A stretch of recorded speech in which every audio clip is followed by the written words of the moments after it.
konferencijos dalyviai, leiskite pradėti baigiamąją mūsų konferencijos dalį. Ačiū visiems susirinkusiems, ačiū už ištvermingumą. Po pertraukos mūsų auditorija nesumažėjo ir mes šiandien šitoj daly kalbėsime apie saviraiškos kontrolę. Iš tiesų, baigėme praėjusią dalį labai reikšmingų epizodų, jaudinančių filmų. Ir štai mūsų 20 metų patirtis patvirtina tą amplitudę, saviraiškos galimybių skirtumus. Mano amžiaus ir vyresnės kartos žmonės puikiai prisimena 1987 metų rugpjūčio 23 dienos demonstraciją prie Mickevičiaus paminklo. Ten žmonės vien tik tai už pasirodymą, nekalbant apie organizatorius, jie buvo šalinami iš aukštųjų mokyklų, iš darbų, o organizatoriai buvo vežiojami po miškus ir mušami.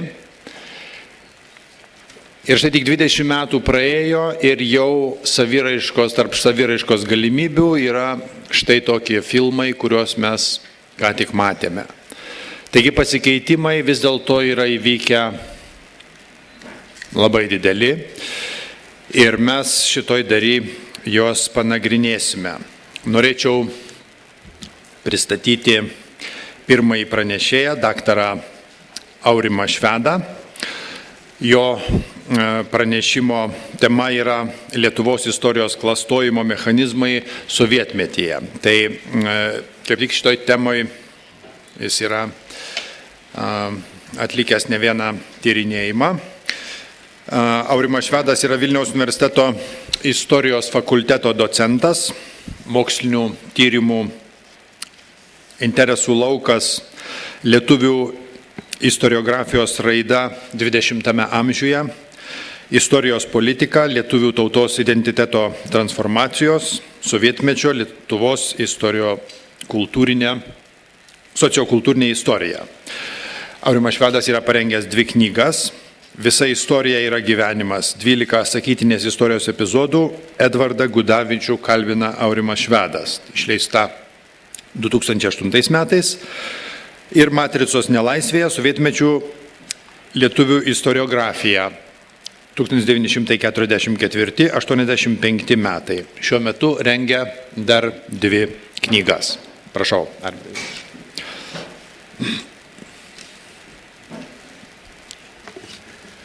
Labą dieną, gerbiami konferencijos dalyviai.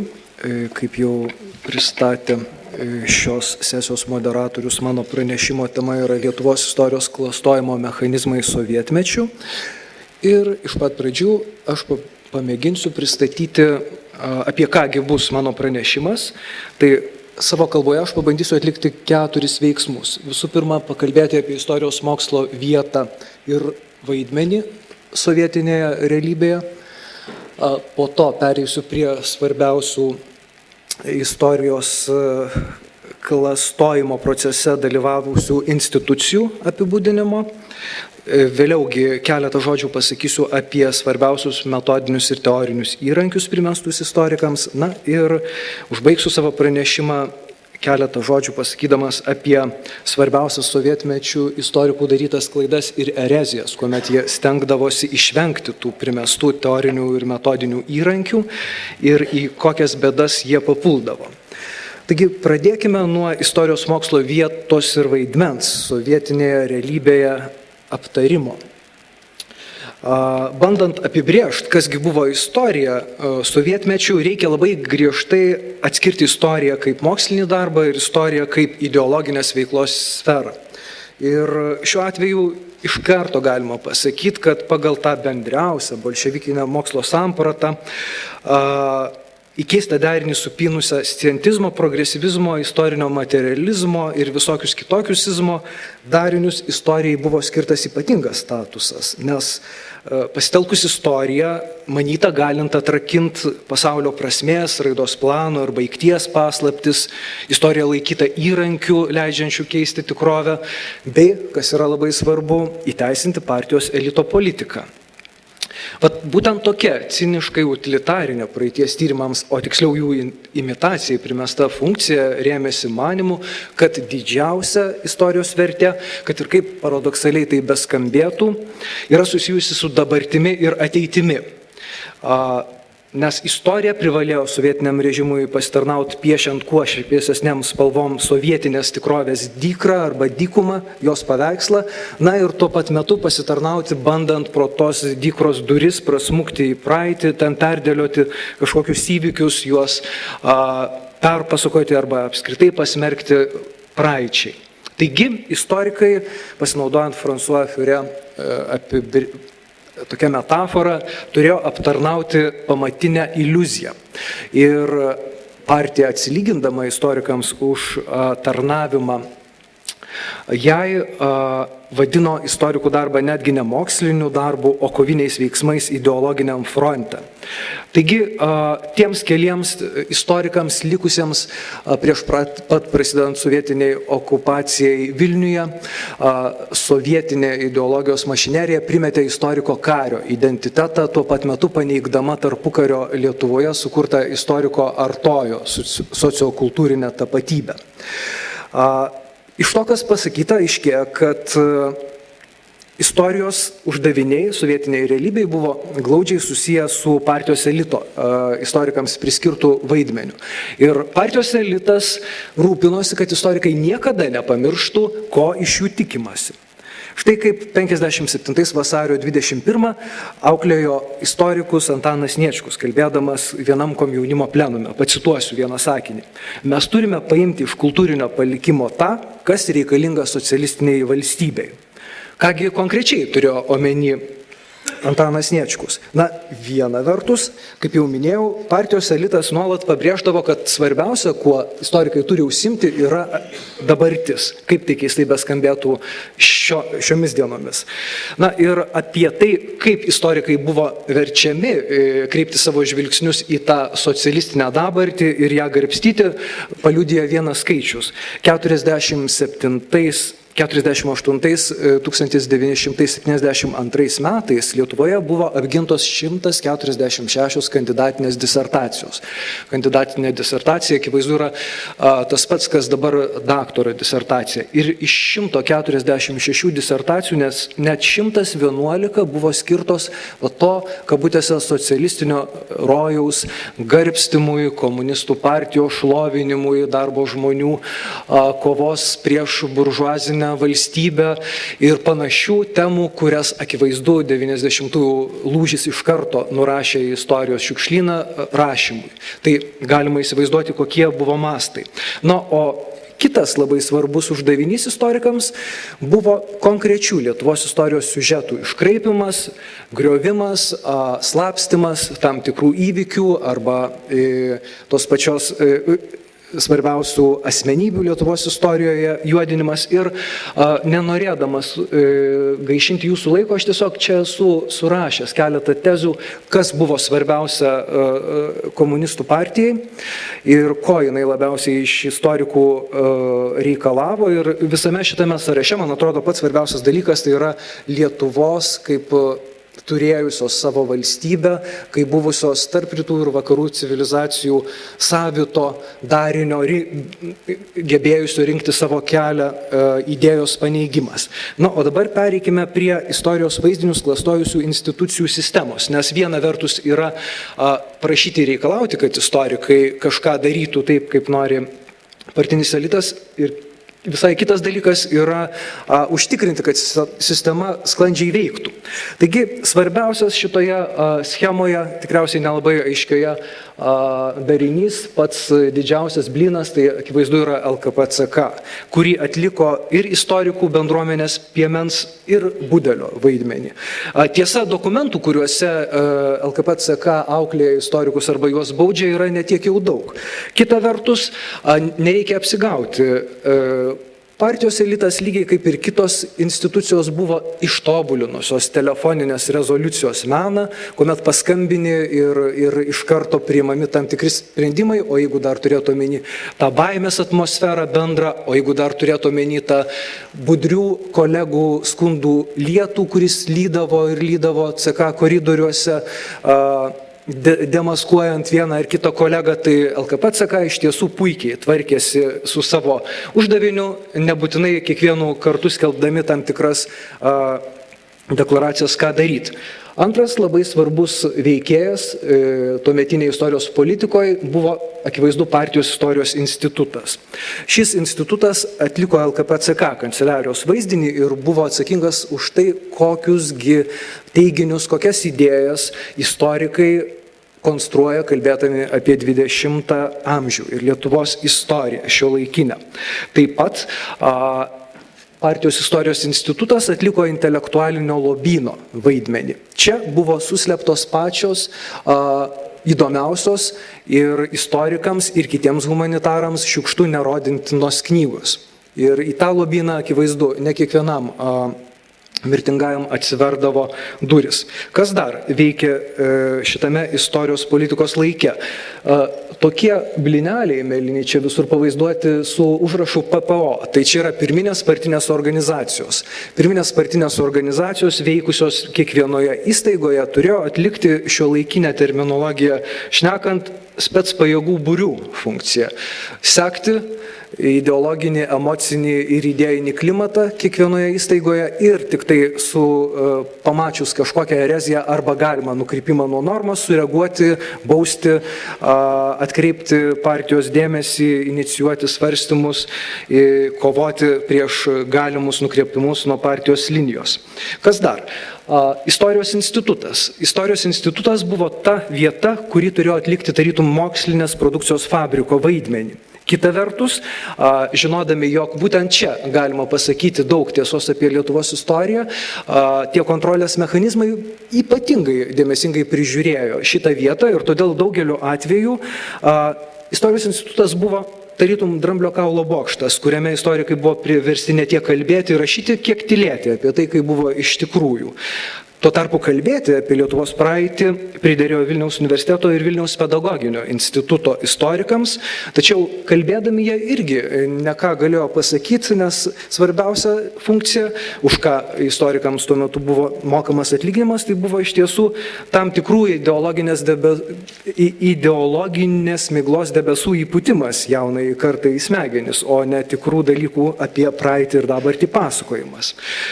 Tam, kad veiktų šita sistema, akivaizdu, reikėjo dar vieno dalyko. Tai sukurti labai specifinę darbo įrankių sistemą, kuria vadovaudamiesi partijos kontrolės mechanizmai galėjo nuspręsti, kas yra gera istorijos moksle, kas yra bloga, kas yra toleruotina, kas baustina ir atmestina. Tai šiuo atveju pats svarbiausias dalykas yra lygybės ženklas tarp metodologijos ir ideologijos. Sovietmečių teorijos ir metodologijos sąvokos pirmiausia reiškia ne tam tikrų požiūrių ar metodų sisteminį taikymą rekonstruojant praeitį, bet tiesiog ideologinių postulatų pridengtų universalia marksizmo-leninizmo etikete naudojimą. Ir teorijos ir metodologijos sutapatinimas su ideologija istorikams praktiškai nepaliko jokių galimybių mąstymo alternatyvoms. Akivaizdu, žinodami, kad bus tikrinami istorikai, ar jie deda tarp metodologijos ir ideologijos lygybės ženklą, ruošdavosi viduje tam ir įjungdavo autocenzūros mechanizmus. Patys bandydavo save klausti, ar aš nepakliūsiu į bėdą rašydamas vieną ar kitą tekstą. Ir taip apsikarpydavo sparnus labai dažnai daug daugiau nei patys cenzoriai, norėdavo juos sustabdyti vienoje ar kitoje vietoje. Tačiau Cenzoriai irgi turėjo pateisintis, už ką jiems pinigai mokami ir dar po autocenzūros mechanizmų dar kartą su veikimo peržiūrėdavo tuos tekstus. Partija ir jai dirbę institucijos puikiai suvokia, kad ir cenzoriai ne viską gali dėmesingai sužiūrėti, kad kartais gali kokio nors rizikuoti linkstančio istoriko nesuškuota mintis praslyst, nesustabdyta. Todėl buvo dar pritaikomas kolektyvinio ar planinio darbo principas. Kolektyvinis darbas tai buvo toks principas, kada istorikams buvo leidžiama kolektyvinėme darbe kišti nosį vieni į kitų sriubą, prižiūrėti, ką rašo vienas arba kitas, ką jis daro, diskutuoti. Na ir, aišku, planinis darbas, tai čia tarytum įprasmindavo tą kolektyvinį darbą per planinio darbo principą, buvo galima pažiūrėti, kaipgi atliepia ideologiniai tam tikrai linijai konkretus istorikas savo darbuose arba institucija. Na ir pabaigai keletą žodžių apie istorikų klaidų ir erezijų tipologiją. Ne visados visi tie cenzūros mechanizmai sustabdydavo vieną ir kitą istoriką, kuris nenorėdavo būti istorikas karys, bet apsispręsdavo vis tiek būti ištikimas istoriko artojo tapatybei, rinkdavo faktus, juos dėdavo į vieną vietą ir bandydavo kažką papasakoti apie praeitį. Tai egzistavo net 5 kaltinimai istorikams, kai jie partijos požiūrių būdavo negeri, ir pats baisiausias iš jų buvo 5, kaltinamas nacionalizmu. Jeigu šitas kaltinimas pasigirzdavo konkrečio istoriko atžvilgių, tai jau reikšdavo, kad istorikas itin sunkiai nusidės. Nors kita vertus praktiškai visi 5 išdavė vieną dalyką, kad konkretus istorikas bando būti nacionalistu ir jį reikia stabdyti. Antras pagal baisumą baubas buvo vieningoji srovė. Vieningoji srovė tai nuodėmė, kuomet istorikas, kalbėdamas apie XIX amžių, neišskiria blogos buržuazijos ir progresyvios darbo liaudės ir su darbo liaudimi bandžiusių eiti kažkokių tai progresyvių kultūrininkų, intelektualų, kalbėdavo apie vieną tautą, vieną kultūrą, vieną judėjimą link atgimimo. Gal pats kebliausias dalykas, kalbant apie klaidas ir erezijas, buvo tas, kad neegzistavo nei vienas tekstas, praktiškai nei vienas tekstas, kuriame būtų aiškiai parašyta, kas yra blogas istorikas, kas yra geras istorikas, kas yra vieningoji srovė, kas yra objektyvizmas, kas yra feodalinis praeities aiškinimas. Tai buvo elgiamasi sąmoningai, siekiant, kad cenzoriai, partijos elito viršūnė, turėtų galutinės ir neapskundžiamos instancijos istorijos politikos lauke statusą. Tik jie gali pažiūrėję į lubas, į dangų nuspręsti, kuris tekstas yra geras, kuris yra blogas, nes griežtų taisyklių, kas leistina ir kas neleistina, neegzistavo. Arba bent jau jos nebuvo surašytos. Kiekvieną kartą istorikas pats turėdavo suprasti, iš kur vėjas pučia, ką šiandien galiu sakyti, o apie ką geriau patylėti. Ir keletas išvadų. Taigi, mano nuomonė, svarbiausios Lietuvos istorijos klastojimo mechanizmų, svarbiausiais Lietuvos istorijos mechanizmų bruožais, kurie klastojo istoriją, reikėtų laikyti šiuos. Tai griežtą mokslo politikos vertikalę, didžiausią galę suteikusią ne Lietuvos istoriją tyrinėjančioms, bet ją iškraipančioms įstaigoms bei personalijoms. Tada darniai veikiančią suklastotų Lietuvos istorijos vaizdinių tiražavimo ir apsaugos nuo kritikos sistemą. Taip pat klaidžią taisyklių visumą, apie kurią ką tik užsiminiau, leidžiančią suprasti, kas yra geri istorikai, kas yra blogi istorikai, kurie tekstai yra geri, kurie yra blogi. Na ir aišku, viską vainikavo nuolat vyranti baimė ir įtampa praeities tyrinėtojų bendrijoje, kuri neleido istorikams viešumoje būti savimi.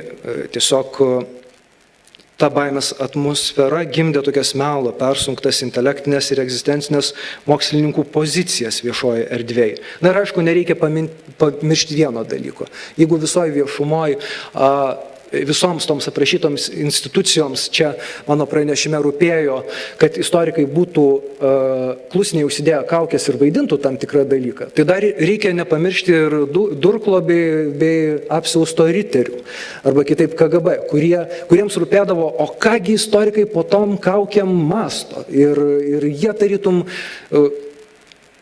paskutinį tašką dėdavo šitoje Lietuvos istorijos klastojimo mechanizmų veikimo epopėjų. Ir, visiškai baigiant pranešimą reikia pažymėti, kad tam tikrus šitų mechanizmų recidyvus dar galima stebėti iki šiol, kuomet istorikai, sociologai, antropologai, kultūrologai bando perprasti, kodėl lietuvių visuomenės mentalitetas, mąstymo ir emociniai stereotipai tam tikri vis dar yra gajus, kodėl mes galvojame vieni apie kitus vienaip arba kitaip, ką mes galvojame apie praeitį. Bet čia jau visai kitų tyrimų, kurie tikrai pareikalautų ne vienos disertacijos tema. Tai ačiū Jums uždėmesį.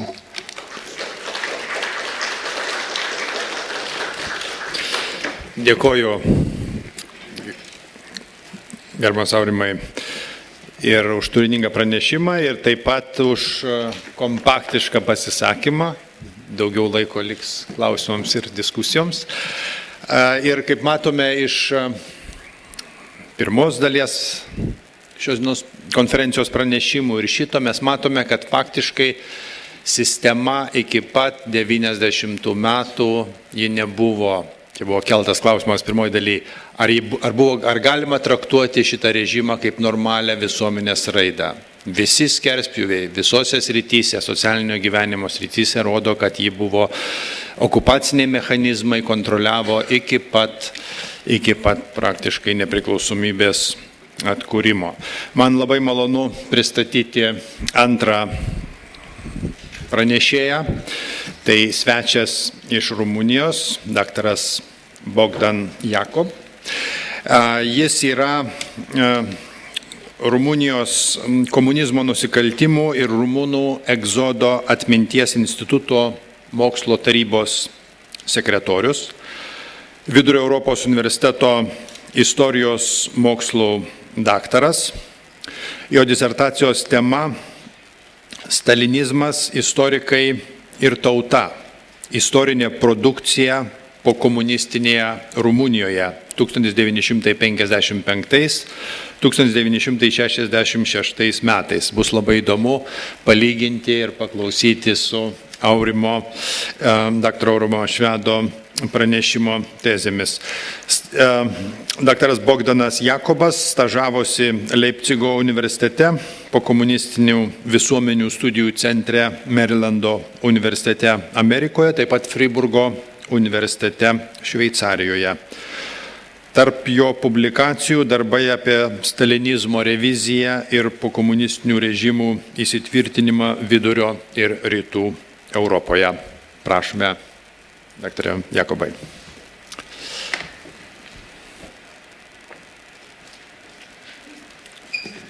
Thank you for the very kind introduction.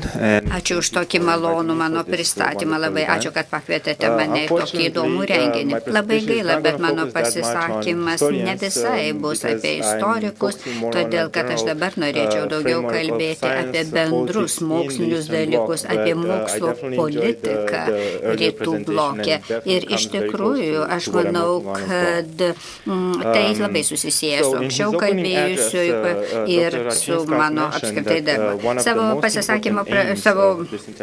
pasisakymę pradžioje ponas Račiuskas minėjo, kad šitos konferencijos tikslas yra paneigti komunistinio režimo prigimties ankstesnį suvokimą mirus Stalinui ir po to, kai Chruščiovas pasakė savo taip vadinamą slaptąją kalbą. Iš tikrųjų, valstybinis mokslas Rumunijoje buvo tas pagrindinis organizacinis principas.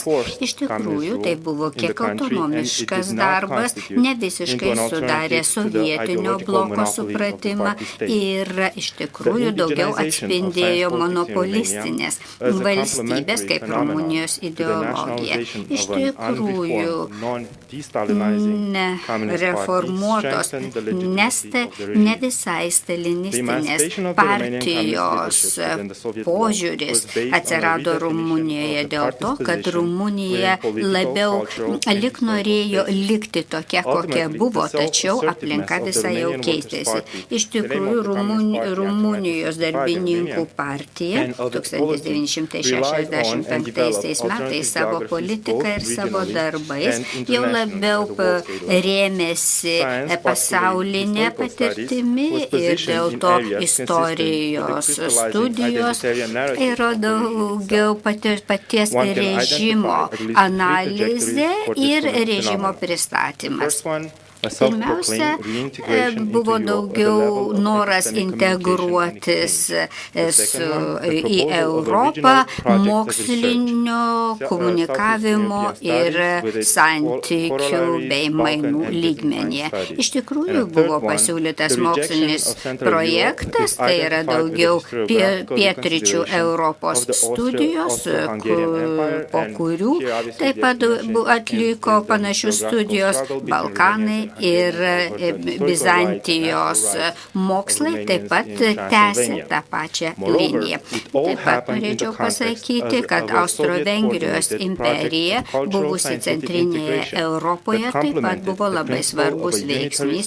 Dar ką norėčiau paminėti, kad planinė ekonomika, kurią norėta apjungti visame sovietinėme bloke, kai buvo kūriama abipusės ekonominės pagalbos taryba, taip pat suvaidino savo vaidmenį.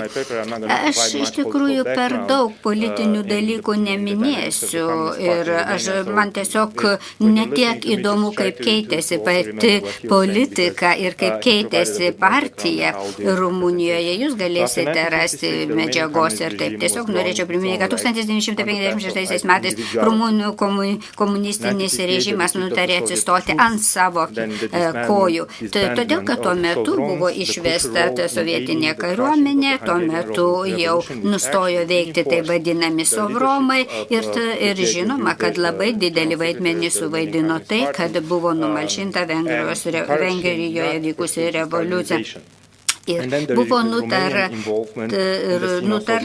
kad Rumunija tiesiog privalo įsikišti ir dalyvauti Kinijos ir Sovietų sąjungos ginče. Ir aišku, kad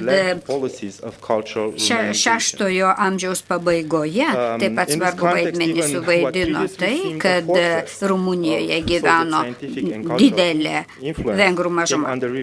Taigi atsirado institutas, tai vadinamų Rumunijos ir Sovietų studijų institutas, buvo pakeista ir jo veikla, jo statusas ir struktūra. Jisai didelį dėmesį kreipė į Rumunijos studiją.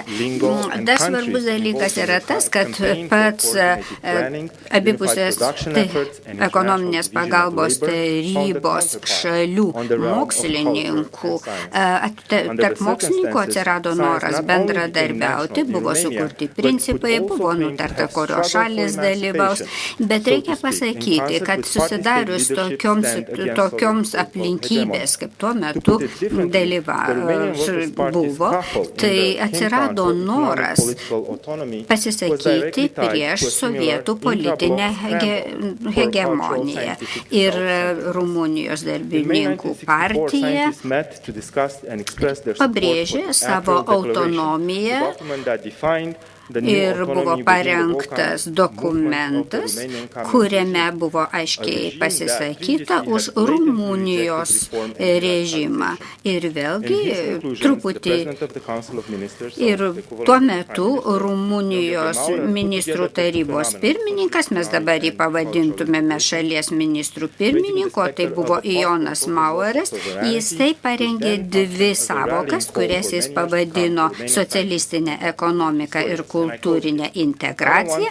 Visą tai vyko 64 metais ir jisai kalbėjo apie kultūrinę integraciją, bet pabrėžė, kad ne tik ekonomika ir kultūra egzistuoja ir vadovavimo principai. Ir kalba yra ne tik apie ekonominę integraciją, bet aišku, kad reikia vystyti ypatingai socialistinį matmenį. O tai reiškia, kad kalba buvo ne tik apie kultūrinį bendradarbiavimą, daugiausia kalbama buvo apie tai, kad Rumunija nori turėti savo kelią. Dėl to atsirado sovietų kritika ir šitokia kritika atsirado ir mokslinėje srityje. Tai ir kada 64 metais balandžio deklaracija pasirodė, Rumunija iš karto pasisakė už savo pasirinktą kelią. Reikia taip pat pasakyti, kad balandžio mėnesio deklaracija buvo palaikyta, todėl kad ir filologai, ir istorikai, ir teisininkai, ir užsienio kalbų specialistai mane, kad šitoks bendradarbiavimas yra vertingas. Bet archeologas Jonas Nestoras ne vieną kartą kalbėjo apie tai, beje, jį dažnai bardavo, jis dažnai kalbėdavo apie tai, kad pats dokumentas buvo labai tinkamas ir jam reikia pritarti. Čia norėčiau priminti Nikitą Chruščiovą, kuris teigia, kad reikia plėsti daugiašalius kultūrinius ryšius ir bendradarbiavimą ir kad tai yra labai svarbu. Vėl 61 metais Maskvoje susitiko Mokslų akademijos atstovai iš Sovietų Sąjungos, Bulgarijos, Čekoslovakijos, Mongolijos, Lenkijos ir Rumunijos. Sovietų atstovai daugiausia kalbėjo apie socialistinių šalių dalyvavimą tarptautiniuose moksliniuose renginiuose ir apie tokio dalyvavimo koordinavimą. 62 metais Varšuvoje buvo surengtas pirmasis mokslo akademijų iš socialistinių valstybių suvažiavimas. Jame dalyvavo Sovietų Sąjungos, Bulgarijos, Čekoslovakijos, Rytų Vokietijos, Mongolijos, Vietnamo, Rumunijos ir savaime suprantama Lenkijos atstovai. Buvo nutarta, kad reikia įsteigti sekretoriatą ir biurą, kuris galėtų derinti tarptautinius mokslinius darbus ir galbūt vertėtų įsteigti ir tarptautinius mokslo institutus. Buvo nutarta, kad reikia mokslo akademijose taip pat įsteigti ir užsienio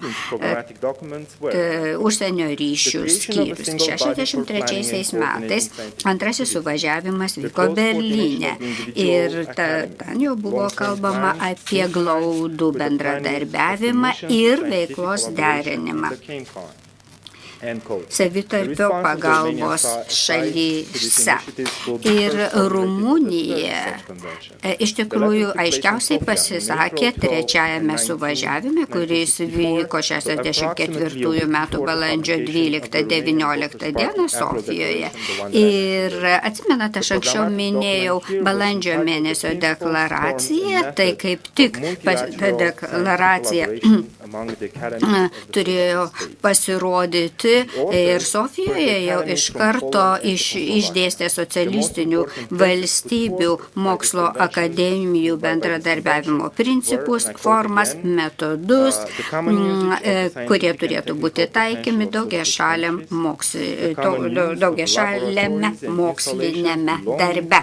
Ir labai aiškiai suvažiavime buvo pasisakyta apie tai, kad reikia panaudoti bendrą mokslinį ir techninį socialistinių šalių potencialą, reikia naudotis bendromis laboratorijomis ir techniką, reikia sukurti mokslinius kolektyvus ir institutus, kurie galėtų dirbti nacionalinių institutų pagrindų, bet bendradarbiauti ir keistis metodologija ir teoriniais išradimais. Ir taip pat galima specializuoti specializuotis atskirose mokslo ir technologijos srityse, o taip pat leisti specializuotus mokslinius žurnalus ir taip toliau.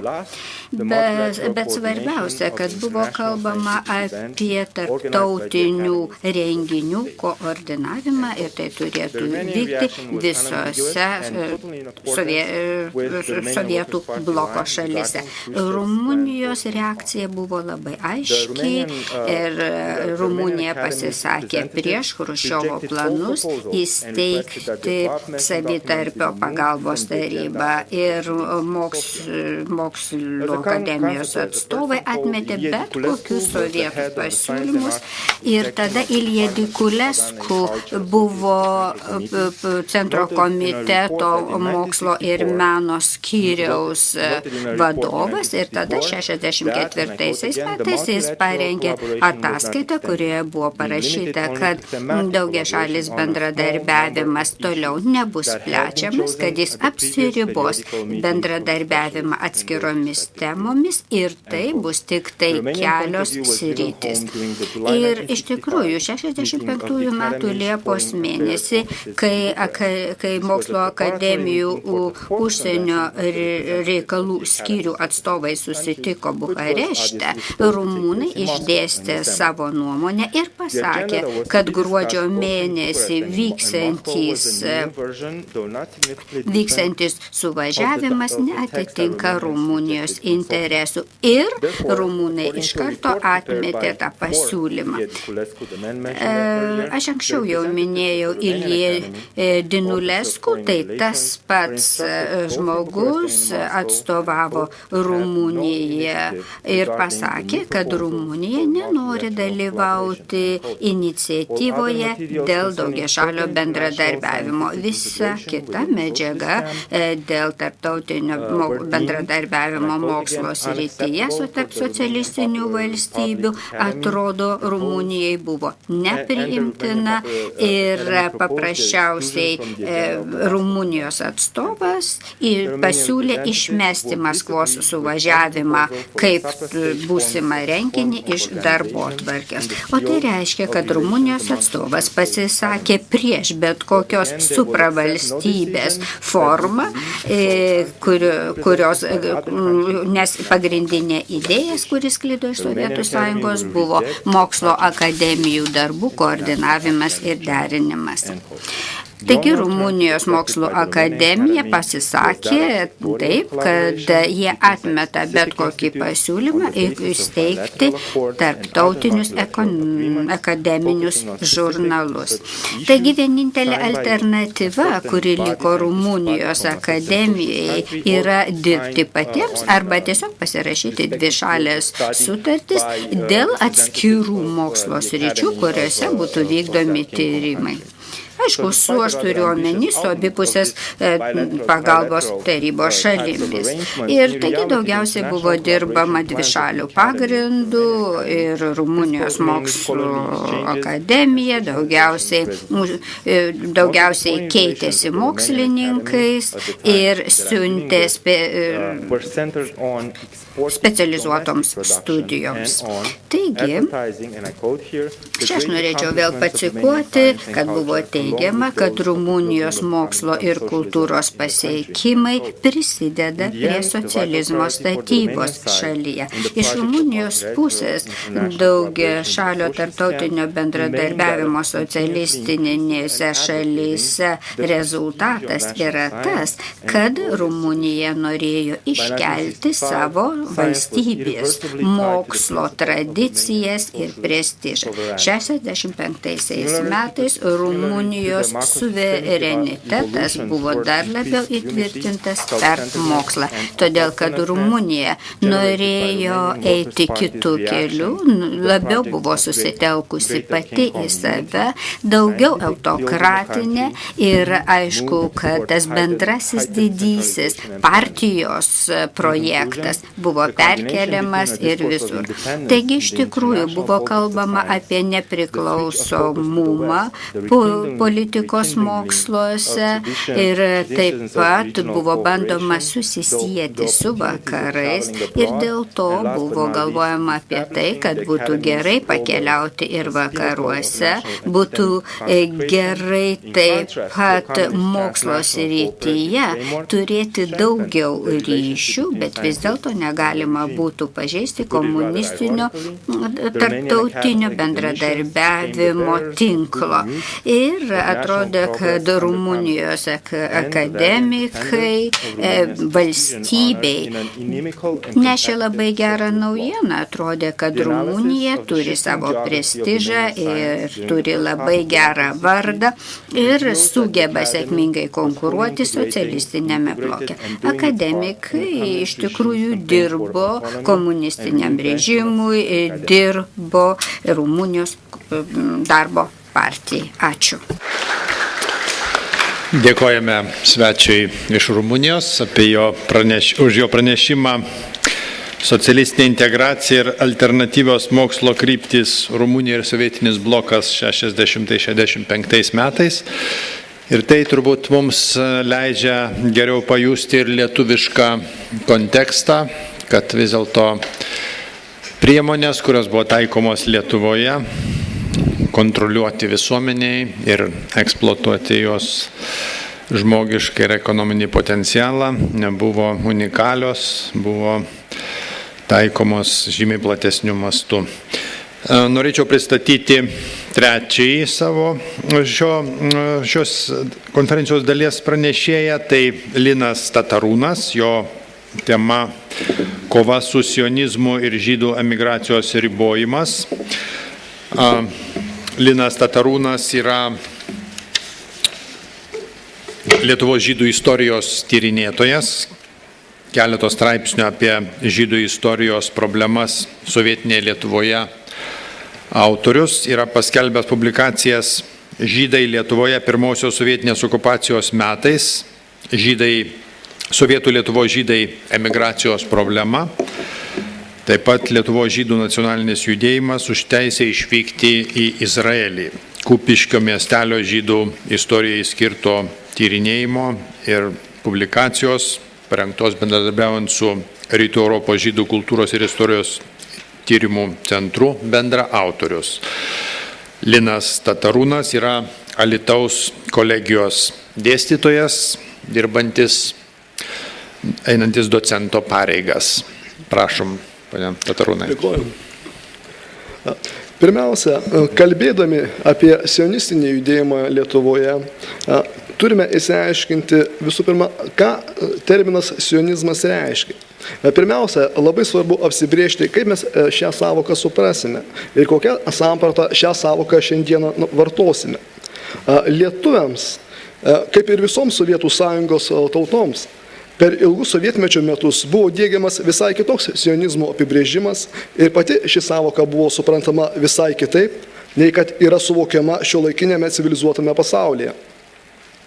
Sovietų Sąjungoje, taip pat sovietinėje Lietuvoje, ilgus dešimtmečius buvo diegiamas angažuotas, siauras sionizmo apibrėžimas, pagal kurį sionizmu buvo laikoma žydų buržuazinio nacionalizmo pagrindinė kryptis, Izraelio valdančiųjų sluoksnių ideologija, išreiškinti žydų stambiosios buržuazijos interesus. Suprantama, su šia žalinga antisovietinė ir antivalstybinė buržuazinė ideologija sovietmečiu privalėjo kovoti kiekvienas sąžiningas ir sąmoningas sovietinis pilietis. Deja, nedaug pakeistos klišės apie sionizmą, panašios koncepcijos propaguojamos ir kai kuriuose šiuolaikiniuose leidiniuose, organizacijose, net kai kuriuose valstybėse. Tenka apgailestauti, kad panašios koncepcijos gerbėjų esama net ir mūsų šalyje. Žinoma, šiuolaikinėme civilizuotame pasaulyje pateikiamas visiškai kitoks sionizmo apibrėžimas. Populiariuose tarptautiniuose enciklopediniuose šaltiniuose sionizmas apibrėžiamas kaip žydų tautinė nacionalinė ideologija, siekusi nepriklausomos Izraelio valstybės sukūrimo istorinėje Palestinoje. Aš taip pat esu linkęs remtis antruoju apibrėžimu. kuriuo sionizmas vertinamas kaip pozityvus tautinis ir patriotinis judėjimas, su tokiais kertiniais tikslais kaip viena tauta jungianti teritorija, bendra kalba, taip pat stipri nacionalinė valstybė. Savo esme žydų sionistinis judėjimas Lietuvoje buvo tapatus ir kitiems Europos tautiniams bei atgimimo judėjimams, kurie kilo XIX amžiaus antroje pusėje, taip pat pabaigoje. Galime pastebėti, kad šis žydų tautinis judėjimas pagrindiniais savo siekiais, tokiais kaip žydų tautos vienybė, kalbos atkūrimas ir įtvirtinimas, nacionalinės valstybės atkūrimo principas, beveik tapatus ir lietuvių tautiniam judėjimui, kuris kilo taip pat XIX amžiaus pabaigoje ir XX amžiaus pradžioje. Kaip žinome, būtent XIX amžiaus pabaigoje lietuvių kilmės šviesuolių iniciatyva, kilęs lietuvių tautinis sąjūdis, ilgainiui davė pradžią ir nepriklausomai Lietuvos valstybei, atkurtai 1918 m. vasario 16 akto pagrindu. Lygiai taip pat ir žydų tautos šviesuolių, Teodoro Herzlio ir kitų dėka kilęs sionistinis sąjūdis ilgainiui atvedė diasporoje pasklidusią ilgus gainiojimų šimtmečius, taip pat tragiškus holokausto metus patyrusią tautą Izraelio valstybės nepriklausomybę. Reikia atkreipti dėmesį, kad kalbant apie sionizmą Lietuvoje, sionistinį judėjimą Lietuvoje, nepaisant genocido ilgų sovietinės priespaudos metų, Lietuvos žydams pavyko išsaugoti savo tautinę savastį. Ir atsivėrus galimybėms, Lietuvos žydai išpildė senąjį savosios Izraelio tautos troškimą ir palinkėjimą, sekančius metus Jeruzalėje. Deja, tenka pripažinti, kad ir dėl mūsų lietuvių kaltės dauguma savo istorinės valstybės atgimimo išvysti troškusių Lietuvos žydų, jos niekada taip ir neišvydo. Antrojo pasaulinio karo pradžia, staigus ir Sovietų sąjungai nelauktas Vokietijos puolimas, greitas fronto linijos pasislinkimas į rytus, vokiečių antisemitinė orientacija ir siekis sunaikinti žydus į genocido vykdymą įtraukiant ir vietinius okupuotų šalių gyventojus davė savo vaisių. Šo, kas hebrajiškai reikia holokaustą, sunaikino beveik 95% tarpukario Lietuvos žydų bendruomenės. Antrojo pasaulinio karo metais išgyvenusius Lietuvos žydus galime išskirti į keletą grupių. Visų pirma, viena iš šių grupių tai sionistinis jaunimas. Jaunuoliai, kurie savo nuovokos ir ryžto mobilumo, ištvermingumo dėka pasitraukė į Sovietų sąjungos gilumą, Sovietų sąjungos ir Vokietijos karo pradžioje. Antrai grupiai galime priskirti į Sovietų sąjungos gilumą pasitraukusius prosovietinės orientacijos asmenys, pirmosios sovietinės okupacijos metais dalyvavusius okupacinio režimo administracinėje veikloje.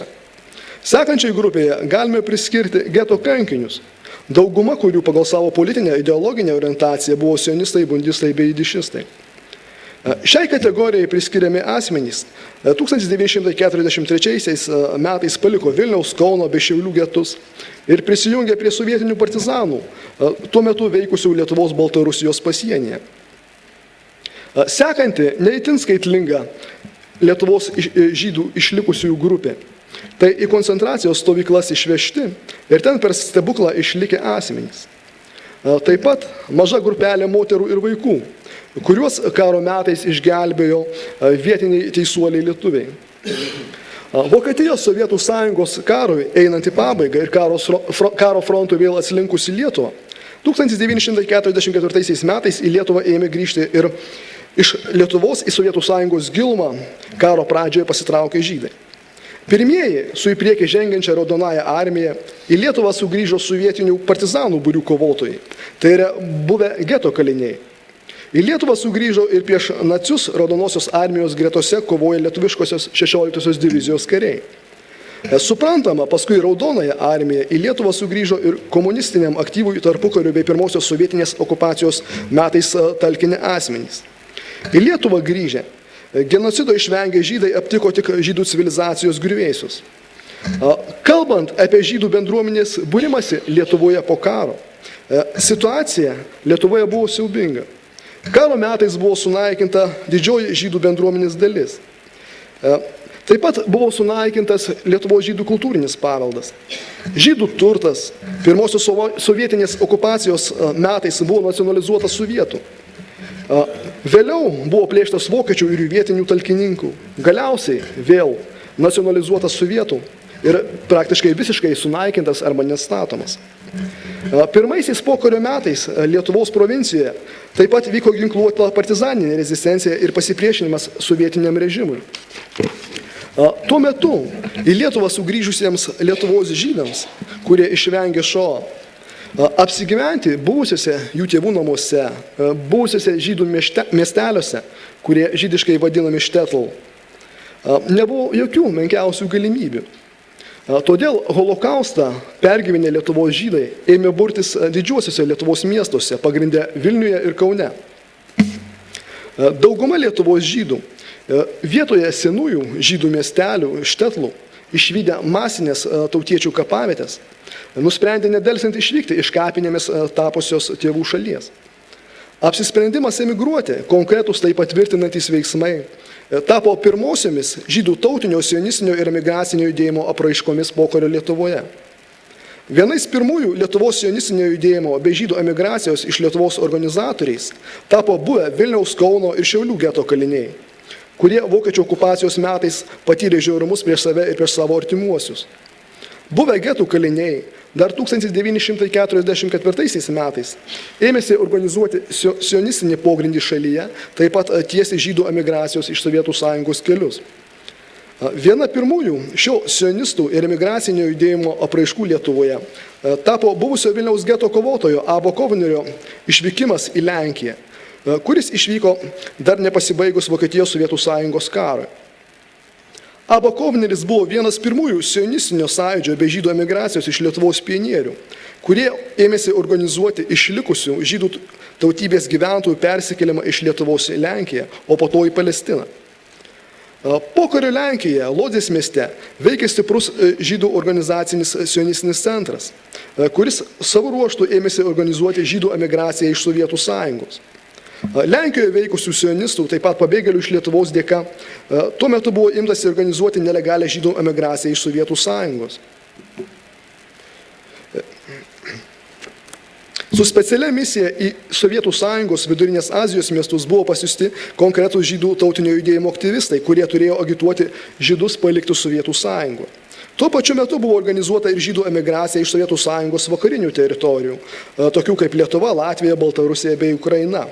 Žydų sionistinės organizacijos bei jų centrai Lenkijoje 1944 metais buvo paskelbę apie organizaciją Bricha, kas reiškia pabėgimas, apie šios operacijos pradžią. Šios operacijos pagrindinis tikslas ir siekis buvo, kad iš Sovietų Sąjungos išvyktų kuo didesnis skaičius žydų. Kalbant apie nelegalią žydų emigraciją iš Lietuvos ir sovietinės sistemos bandymus šią emigraciją priboti, turime pastebėti, kad pirmojo žydų sionistinės veiklos ir emigracijos iš sovietinės Lietuvos metu 1944 metų antroje pusėje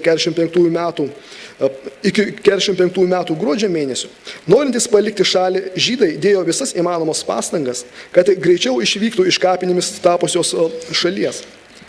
Pačioje emigracijos pradžioje, 1944-1945 metais, žydų pabėgėliai sieną kirsdavo pakankamai lengvai.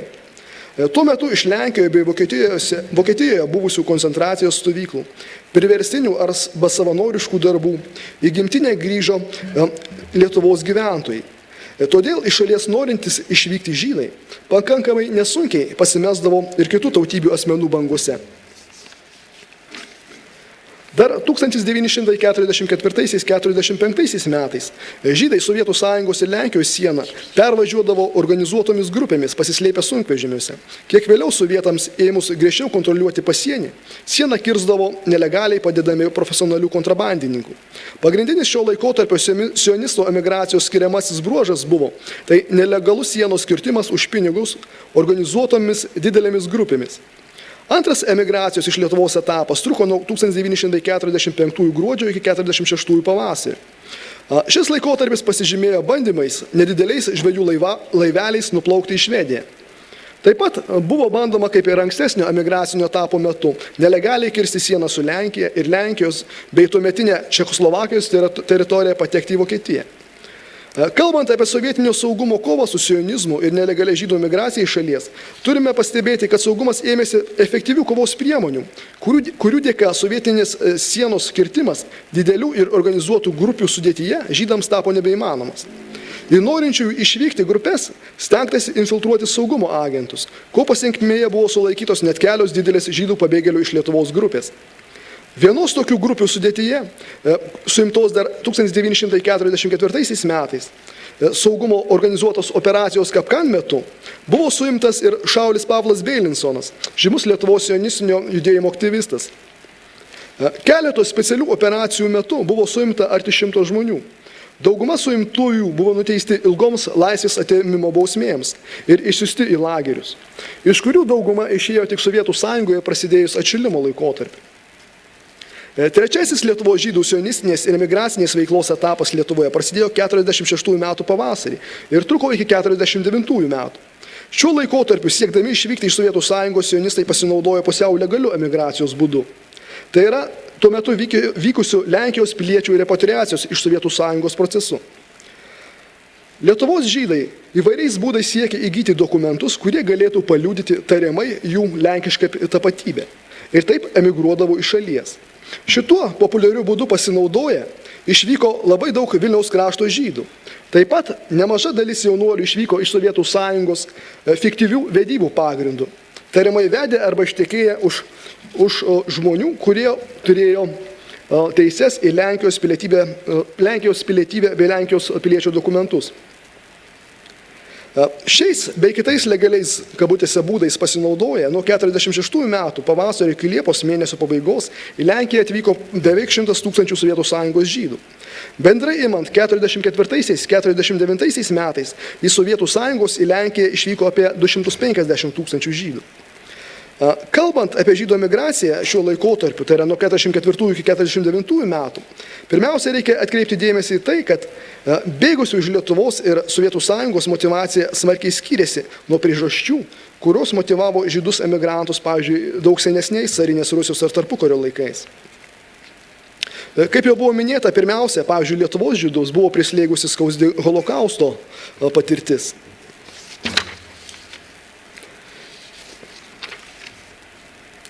Kalbant apie sionistinį judėjimą Lietuvoje, turime prisiminti, kad be holokausto žydų emigracija iš šalies nulėmė ir dar viena svari priežastis. Tai 5-ojo dešimtmečio antroje pusėje įvykęs Izraelio valstybės susikūrimas. Deja, tik po holokausto tarptautiniai bendruomeniai tapo suprantama, kad ir žydai taip pat turi teisę į savo nacionalinę valstybę. Suvienytų nacijų organizacija 47 metų lapkričio 29 dieną paskelbė nutarimą dėl žydų tautinio židinio Palestinoje. Ir tai padėjo pamatus Lietuvos bei viso pasaulio sionistų svajoniai turėti tautinę valstybę. 48 metų gegužės 14 dieną paskelbta Izraelio nepriklausomybės deklaracija tapo viena iš lemiamų priežasčių, apsprendusių vėlesnes sionistinio judėjimo tendencijas Lietuvoje. Istorijos eigoje žydų atžvilgių sekusios prievartos formos, tai yra egzilis, holokaustas, Izraelio valstybės noras sugrąžinti iš diasporos etninius žydus, tapo dar viena iš priežasčių, nulėmusių Lietuvos žydų sionistinės bei emigracinės nuostatas eilei metų į priekį. 5-ojo dešimtmečio pabaigoje Sovietų Sąjunga tikėjosi, kad Izraelis pasirinks socialistinį raidos modelį. Tad tuo metu Sovietų Sąjungos žydai turėjo tam tikrų vilčių, kad bus legalių galimybių išvykti į Izraelį. Deja, Izraelis pasirinko ne socialistinį, bet vakarietišką raidos modelį. Ėmė orientuotis į vakarus, pirmiausia, Jungtinės Amerikos valstijas. Todėl Sovietų Sąjunga žydų emigraciją iš Sovietų Sąjungos teritorijos apribojo, griebėsi tarptautinės antiizraelietiškos demaskavimo politikos, taip pat ėmė vesti labai stiprią antisionistinę kampaniją Sovietų Sąjungos viduje. Visgi, kalbant apie Lietuvos situaciją, skirtingai nuo didžiųjų miestų, nuo didžiųjų Sovietų Sąjungos miestų, Lietuvoje masinių antisemitizmo apraiškų nebuvo. Tiesa, valstybinio antisionizmo būta. Tuo galima įsitikinti paanalizavus vedamųjų sovietinės Lietuvos dienraščių publikacijas. Galime įsitikinti, kad vedamosios sovietinės Lietuvos laikraščių publikacijos dažniausiai būdavo publikuojamos arba žydų tautybės ir kilmės inteligentų, Arba tie straipsniai dažniausiai būdavo perspausdinti Maskvoje leisto dienraščio Pravdos vedamieji. Be to, žydų sionistinis judėjimas Lietuvoje ir visoje Sovietų Sąjungoje tam tikrą atšilimą pajuto tik po 1956 metų SSKP CK 20-ojo suvažiavimo, kuomet Nikita Chruščiovas paskelbė Stalino asmens kulto desakralizaciją. Tuo metu iš lagerių buvo paleisti tūkstančiai represuotojų, į Lietuvą grįžo dalis žydų, suimtų dar pirmosios sovietinės okupacijos metais. Taip pat sugrįžo ir dalis sionistų, suimtų 1949–49 metų emigracijos laikotarpiais. Šeštojo dešimtmečio pabaigoje bei septintojo dešimtmečio pradžioje sionistų veikla Lietuvoje pasireiškė šventėmis vardan Izraelio nepriklausomybės, žydų tautos istorijos gilinimo siekiu, kalbomis apie žydų valstybę, pastangomis išlaikyti kultūrinės tradicijas. Atsiradus galimybėms įvairių susitikimų Maskvoje metu, Lietuvos žydų atstovai stengiasi susitikti su Izraelio pasiuntinybės atstovais, su kuriais aptardavo žydų teises bei padėtį. Tuo pačiu žydų jaunimas Lietuvoje stengiasi perkonstruoti radio aparatus, kurių pagalba klausėsi Izraelio radio laidų. Atšilimo laikotarpiu nuo 56 iki 59 metų įvyko antroji Lenkijos piliečių repatriacijos iš Sovietų Sąjungos banga. Šią pusiau oficialią galimybę išvykti vėl pasinaudojo nemaža dalis Lietuvos žydų. 7-ojo dešimtmečio pradžioje bei viduryje žydų tautinis sionistinis nusistatymas vis augo. Dauguma Lietuvos žydų siekė užmegzti ryšius su savo šeimų užsienyje nariais, taip pat siekė tautiečių užsienyje moralinės ir materialinės paramos. Išsiskyrė dažna emigracinių ir nacionalinių nuotaikų raiška. Tuo pačiu žydų organizacijos vakaruose teikė materialinę pagalbą tautiečiams Lietuvoje, siuntė jiems piniginės perlaidas, o nuo 67 metų, kuomet atsirado realių galimybių emigruoti iš Sovietų Sąjungos, siuntė kvietimus visiems norintiems išvykti. Dauguma Lietuvos žydų, kuriems iki antrosios 7-ojo dešimtmečio pusės nebuvo leidžiama emigruoti, iš Lietuvos išvyko 1967–72 metais. Sovietų Sąjungai sušvelninus iki tol griežtą emigracijos politiką, laikotarpio nuo 67 iki 72 metų, iš Lietuvos išvyko, mano teigimu, paskutiniai emigruoti siekia tikri Lietuvos sionistai. Tai buvo 67–72 metai, tai buvo paskutinis Lietuvos žydų sionistų kovos už emigraciją etapas. Vėlesniai 73–76 metais Lietuvoje vykosi emigracija bei žydų judėjimas, su kuriuo sovietinės administracinės bei saugumo struktūros kovojo keldamos tradicinį kovos prieš sionizmo lozungą. Buvo kitokio pobūdžio judėjimas, su tikruoju sionizmu turėjęs netiek jau daug ir bendro. Lietuvoje 8-ame dešimtmetyje buvo susiformavę ir veikę du už emigraciją pasisakę žydų judėjimai, kuriuos reikia išskirti į Lietuvos žydų tautinį sionistinį judėjimą, kurio narių emigracija į Izraelį vyko 67–72 metais, taip pat į Sovietų Sąjungos žydų disidentų judėjimą ir jų emigraciją iš Lietuvos 72–76 metais, taip pat truputį vėliau 82–85 metais, kuomet per Lietuvą iš Sovietų Sąjungos išvyko nemažai kitų sovietinių respublikų žydų, pagrindė mokslinio techninio personalo atstovų iš Krasnojarsko, Maskvos ir Leningrado. Lietuvoje, lyginant su kitais Sovietų Sąjungos regionais, pagal procentus buvo išduodamas didžiausias leidimų išvykti į Izraelį skaičius. Todėl žydų kilmės Sovietų Sąjungos disidentai siekia atvykti į Lietuvą ir iš čia sėkmingai išvykti į vakarus. Situacija žydų disidentų atžvilgių tuo metu lietuvių visuomenė buvo labai palanki. Lietuvių nepriklausomybės atminimo ir rezistencijos tradicija, tolerancija, tai kad skirtingai nuo Rusijos emigruoti siekiantys žydai nebuvo laikomi priešais ir išdavikais, sudarė žydų disidentams geras sąlygas laukiant vizų į Izraelį išdavimo. Dauguma Rusijos žydai buvo atitolę nuo žydų kultūrinės tradicijos, turėjo mokytis tradicinio gyvenimo būdo, kalbos ir religijos. Izraelis kaip galima imigracijos šalis jiems nebuvo itin svarbi, kaip kad buvo svarbi, pavyzdžiui, Lietuvos žydams. Priešingai ne Lietuvos žydai. Rusijos disidentai Lietuvoje neturėjo žuvusių giminaičių ir vietinių žydų skausmas dėl holokausto juos paveikė netiesiogiai. Taigi šios įvairios priežastys lėmė žydų kilmės Sovietų Sąjungos piliečių kėlimas į Lietuvą ir jų vėlesnę migraciją iš Lietuvos. Darant apibendrinimus apie sionistinį judėjimą sovietmečiu, prisimenant Valstybės saugumo komiteto santykį su žydų sionistiniu ir disidentiniu judėjimais, akivaizdu, kad sovietinis saugumas itin stengiasi riboti etninių Lietuvos žydų emigraciją iš šalies. Tuo tarpu kitų sąjunginių respublikų žydų imigracija į Lietuvą ir šių emigracija į trečiasias šalis atskirais laikotarpiais buvo beveik neribojama. Galima daryti prielaidą, kad KGB siekis kontroliuoti padėtį bei sukurti savo agentūrinį tinklą užsienio žydų organizacijose, noras supydyti užsienio žydų bendruomenės, taip pat žydų ir lietuvių bendruomenės Jungtinėse valstijose, kurių suartėjimo KGB itin baiminosi 8-ojo dešimtmečio antroje pusėje ir 9-ojo dešimtmečio pradžioje, lėmė, jog per Lietuvą į vakarus galėjo keliauti ne tik žydų tautybės disidentai, bet ir valstybės saugumo komiteto agentai. O pastarųjų vienu pagrindinių tikslų buvo valstybės saugumo komiteto specialiųjų priemonių kovoje prieš žydų sionistinius bei lietuvių buržuazinius centrus vakaruose įgyvendinimas. Prisimenant sovietinio saugumo kovą su sionistiniu judėjimu Lietuvoje, turime pastebėti, kad KGB kova su sionizmu ir žydų migracija savo metodais skyrėsi įvairiais laikotarpiais.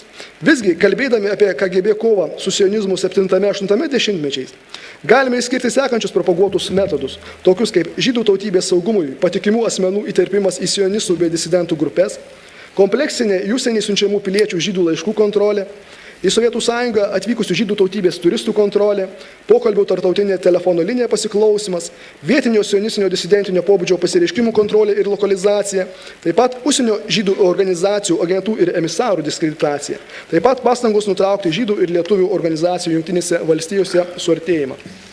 Dėkuoju uždėmesį.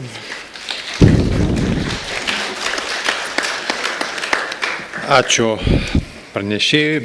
Nedaug liko. Kelias minutės, jeigu 3 trumpus klausimus. Yra norinčių, prašau. Ačiū.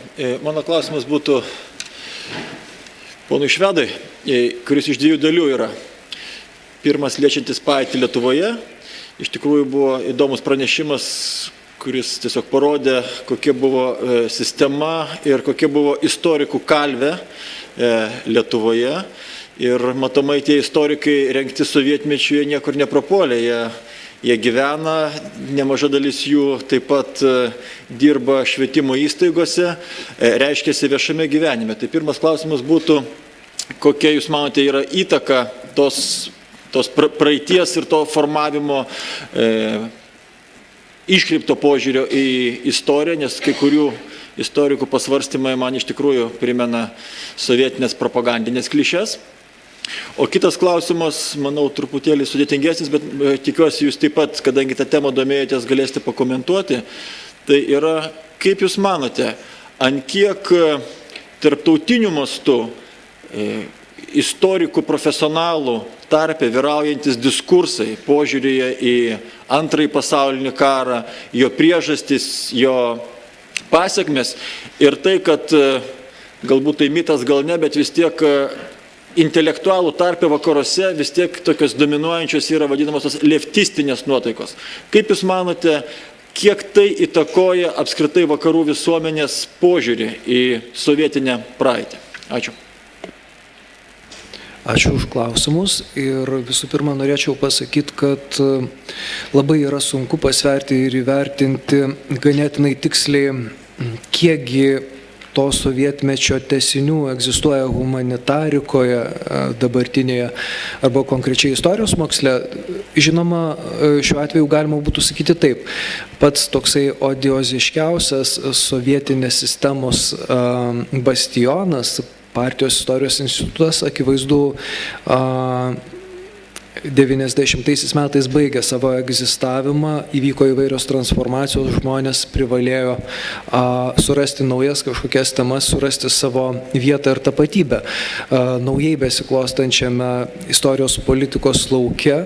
Ir didžioji jų dalis pasirinko tokias pakankamai saugias faktografinės temas, kur tiesiog gali kaupti kažkokius faktus, tyrinėti šį bei tą, sudėti į vieną kitą straipsnį ir didžioji jų dalis iš tiesų pasirinko saugų koegzistavimo su naujai besiklostančia realybė būdą, vien tikriausiai dėl saugaus buvio užsitikrinimo priežasčių. Aš sakyčiau, kad daug didesnę žalą mūsų šiandienai išvelgčiau, kalbėdamas apie mūsų visuomeniai vis dar egzistuojančius mąstymo ir jausenų stereotipus, kurie iš dalies, mano nuomonė, kai kurie atkeliauja iš sovietmečio epochos ir lygiai taip pat dar sėkmingai mumis manipuliuoja, arba jeigu ne pilnai manipuliuoja, tai bent jau provokuoja tam tikras mūsų reakcijas, mąstymą apie save, apie mūsų kaimynus, apie savo tautos praeities vertinimus. O tai, ką jūs palėtėte, kad kai kurie istorikai arba viešoje erdvėje besireiškinti žmonės taiga prabyla tokia pažįstama retorika, čia yra dar kitas niuansas. Po 2000 metų istorikai ir šiaip neabejingi tam, kas darosi viešoji erdvėje, intelektualai pastebi tam tikro pasakojimo apie sovietmetį atgimimą, labai valingą, perkuriant, legalizuojant tam tikrų asmenų, tam tikrų grupių buvimą praeitie. Tačiau tai jau yra, manau, prisitaikiusių prie naujos situacijos žmonių bandymas perkurti savo praeitį ir tai nėra vien tik tai istorijos mokslo recidyvų. Čia yra platesnė interesų grupių kovos dėl savo praeities ir dėl savo dabarties problema. O dėl antrojo klausimo, tai iš tiesų būti kairiuoju vakaruose labai yra madinga, lygiai taip pat kaip nemėgti Amerikos Europoje, nors tuo pat metu suvokiant, kad tai yra tam tikra prasme mada ir aš manau, kad jūs pats tiksliai labai užfiksavot tą tarytum iš pat pradžių gal ir nematomą, bet po to labai greit apčiuopiamą jungti tarp to, kad būnant toje madingoje visuomeninėje politinėje kažkokioje pozicijoje, ideologinėje, idėjinėje, tada tampa sunku tam tikrus reiškinius vertinti, užmirštant tą savo madingą identitetą. Tai tik tiek. Ačiū. Na, laiką išsėmėme. Dar jeigu vienas paskutinis trumpas klausimas. Prašau. Dar truputį pratęsim. Gerai, prašau.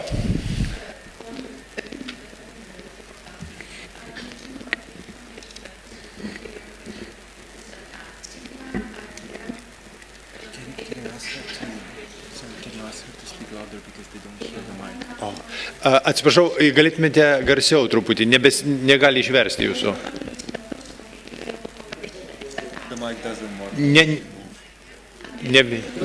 Gal kitą pabandykite mikrofoną.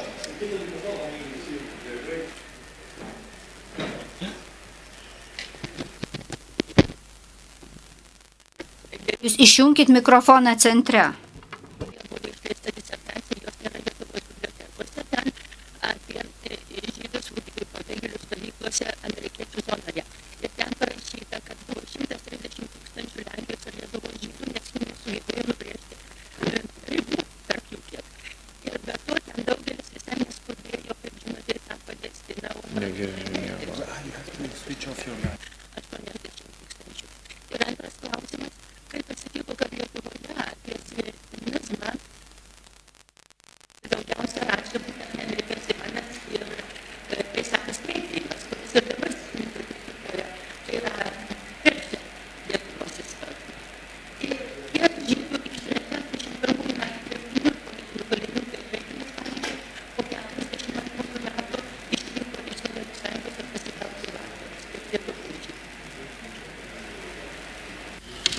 Taip, dėkoju už klausimus. Nesu tikras, ar viską išgirdau teisingai. Dėl tų Lietuvos žydų pabėgėlių, kuriuos buvo sunku atskirti nuo pabėgėlių iš Lenkijos, nuo Lenkijos žydų, kurie visi buvo susitelkę vakarų Vokietijoje zonose.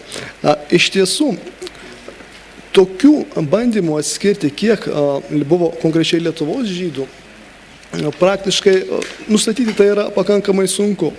Vienas dalykas, pagal kurį galima nustatyti šitą dalyką, iš tiesų jūsų pastebėtas dalykas dėl to, jog kai kurie pabėgėlių stovyklose buvę žydai nesiekia išvykti į Palestiną, bet siekia, pavyzdžiui, išvykti į Jungtinės Amerikos valstijas. Šita tendencija, kad kai kurie žydai siekia vykti ne į Palestiną, ne į Izraelį, o į kitas vakarų Europos šalis arba ypač, pavyzdžiui, Jungtinės Amerikos valstijas arba, pavyzdžiui, Kanadą, buvo aktuali ir vėliau, kada Sovietų sąjungoje praktiškai ypač nuo 72-76 metų, po to nuo 80 iki 85 metų, kuomet iš Sovietų sąjungos vyko jau ne grinais to sionistinio pobūdžio žydai aktyvistai, bet daugiau susovietinti žydai, kurie su tuo tikruoju sionizmu turėjo netiek jau ir daug bendro. Taip, dabar sekantis klausimas. Taip. Dabar koks klausimas.